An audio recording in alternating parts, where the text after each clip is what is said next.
வீடு இல்லாத தூய்மை பணியாளர்களுக்கு 30,000 வீடுகள், நகர்ப்புறங்களில் பணியாற்றுபவர்களுக்கு இலவச காலை உணவு உள்ளிட்ட திட்டங்களுக்கு அமைச்சரவையில் ஒப்புதல் அளிக்கப்பட்டுள்ளதாக நிதியமைச்சர் தங்கம் தென்னரசு தெரிவித்துள்ளார். சென்னை தலைமைச் செயலகத்தில் முதலமைச்சர் மு.க.ஸ்டாலின் தலைமையில் அமைச்சரவை கூட்டம் நடைபெற்றது. இதனைத் தொடர்ந்து செய்தியாளர்களை சந்தித்த நிதித்துறை அமைச்சர் தங்கம் தென்னரசு தூய்மை பணியாளர்களுக்கு 6 புதிய திட்டங்களை செயல்படுத்த அமைச்சரவையில் ஒப்புதல் அளிக்கப்பட்டதாக தெரிவித்தார். குறிப்பாக தூய்மை பணியாளர்களுக்கு நோய்களை கண்டறிந்து உரிய சிகிச்சை அளிக்க தனி திட்டம் செயல்படுத்தப்படும் என்று கூறினார்.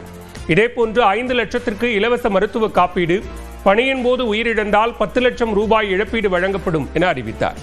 சுய தொழில் தொடங்கினால் 35% தொழில் மானியம், தூய்மை பணியாளர்களின் குழந்தைகளுக்கு உயர்கல்வி கட்டண சலுகை வழங்கப்படும் என்றும் அமைச்சர் கூறினார்.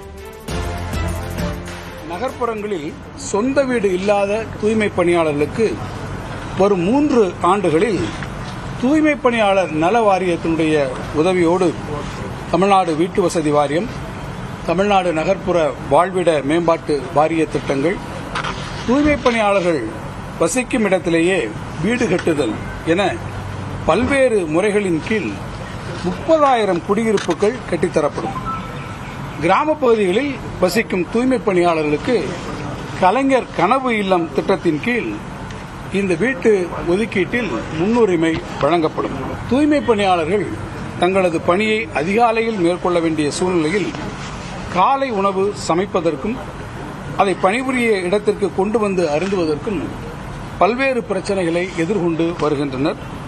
இப்பிரச்சனைகளுக்கு தீர்வாக நகர்ப்புற உள்ளாட்சி அமைப்புகளில் பணியில் ஈடுபடும் பணியாளர்களுக்கு காலை உணவு அந்தந்த உள்ளாட்சி அமைப்புகளால் இலவசமாக வழங்கப்படும்.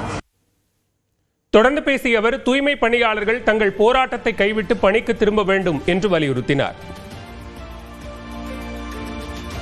அரசு உங்கள் மீது கொண்டிருக்கக்கூடிய அக்கறையின் மனதிலே வைத்து பொதுமக்களுடைய நலனை கருதி அதேபோல உங்களுடைய மற்ற கோரிக்கைகளெல்லாம் மனதிலே வைத்து நீங்கள் உங்களுடைய வேலை நிறுத்தத்தை விடுத்து பணிகளுக்கு திரும்பி அந்த பணியில் ஈடுபடுத்த வேண்டும் என்று நான் அரசின் சார்பாக மிகுந்த அன்போடு கேட்டுக்கொள்கிறேன். இந்நிலையில் நேற்று நள்ளிரவில் கைது செய்யப்பட்ட தூய்மை பணியாளர்கள் சென்னையில் ஒட்டுமொத்தமாக 8 இடங்களில் தங்க வைக்கப்பட்டுள்ளனர்.